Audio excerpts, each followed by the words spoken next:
ব্যাপার, তোমার আসতে একটু দেরি কেনে? তাড়াতাড়ি চলো, মা তোমার লাগি মাংস রুটি করেছে। আমি যাব না। কেন, কি হয়েছে? আমার বিয়ে ঠিক হয়ে গেছে, আমি তোমার সাথে কোনো সম্পর্ক রাখতে পারবো না।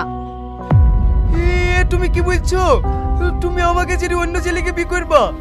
এইটা আমি মেনে নিতে পারবো না।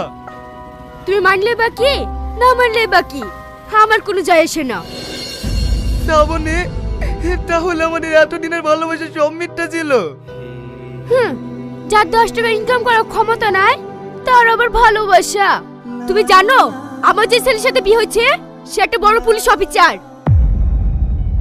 তুমি না হয় চাকরিওয়ালা ছেলে পেয়ে আমাকে বলে গেলি, কিন্তু এ কথা আমার মাকে কি করে বুঝাবো? তোমার মাকে তুমি কি করে বুঝাবো তো তুমি জানো, আমাকে কি বলছো? শোনো, আজকের পর থেকে তুমি আমার সাথে কোনো সম্পর্ক রাখার চেষ্টা করবে না, ঠিক আছে?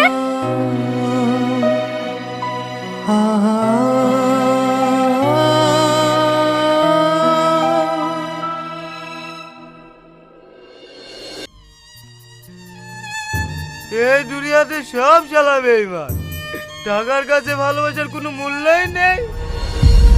হে বাবু, কি হয়েছে তোর? এই, তুই মদ খেয়েছিস? হ্যাঁ মা, আমি মদ খেয়েছি। শ্রাবণী আমাকে বলি কি অন্য ছেলেকে বিয়ে করছে মা, অন্য ছেলেকে বিয়ে করছে। শ্রাবণী অন্য ছেলেকে বিয়ে করছে? মা, মা, মা। তারপরে মা মারার পর থেকে আমি শপথ নিয়েছি, এই এলাকার কোনো মেয়ে কোনো ছেলেকে ভালোবেসি তাকে বাদ দি অন্য কোনো ছেলের সঙ্গে সংসার করতে দেবো না। এর জন্য যে মেয়ে ঢোকা অন্য ছেলেকে বিয়ে করছে তাকে কিডন্যাপ করি তার আক্কার বয়ফ্রেন্ডের সাথে বিয়ে দিয়ে দিছি। আজকে তুমি যা কিছু করছো এর জন্য আমি দায়ী, তাই না? বিশ্বাস করো, তোমাকে কাঁদিয়ে আমার সুখে নাই। পারলে তুমি আমাকে ক্ষমা করে দিও। তোমার মতন বেইমানে কোনো ক্ষমা নেই। তুমি পারবে আমার মাকে ফিরিয়ে এনে দিতে? না, পারবো না তোমার মাকে ফিরিয়ে আনতে, কিন্তু আমি তোমার সেবা যত্ন করতে চাই।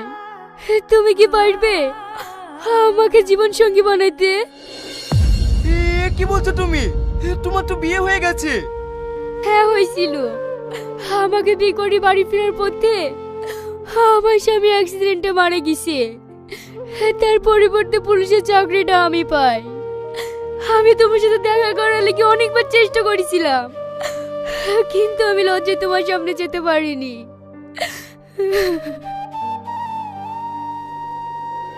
থামো এবার, অনেক হয়েছে, আর লজ্জা করে লাভ নেই।